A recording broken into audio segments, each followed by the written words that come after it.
One important aspect for Feature 23 would be to have the students practice to meet the objective goal that is being taught. One way I can implement this into the classroom is by making sure I am meeting the goal objective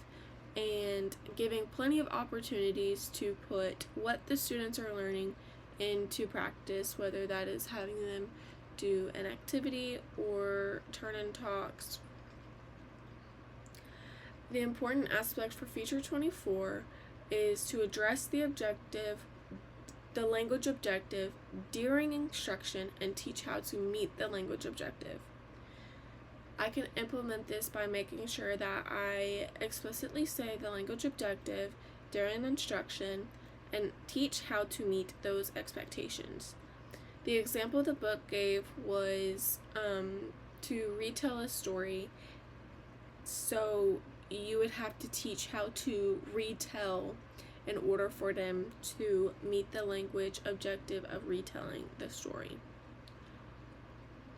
An important aspect of Feature 25 is to give time during instruction for students to actively participate to keep students engaged. I can implement this by having many opportunities for students to share out, come up to the board, show their work,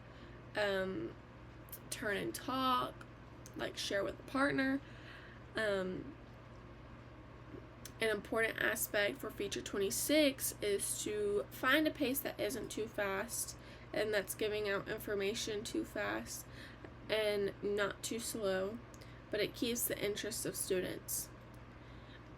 I can implement this by talking at a medium rate or whatever fits the students that I have best, and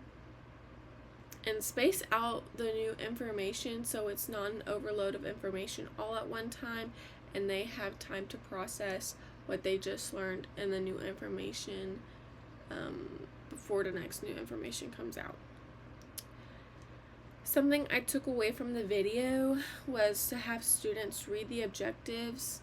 and introduce like larger, bigger words and define them, or have students help define them, what they think it might mean, and having them practice the objective. In the video, she had them go in the circles and then state whether it was a fact or an opinion, and then they would have to back up their argument with a reasoning to why. One way I can implement this is to have students read part of the objective, like the students will be able to, and during the lesson bring the objectives back while they are practicing or participating in an activity, for them to remember what they are learning, what they're trying to achieve.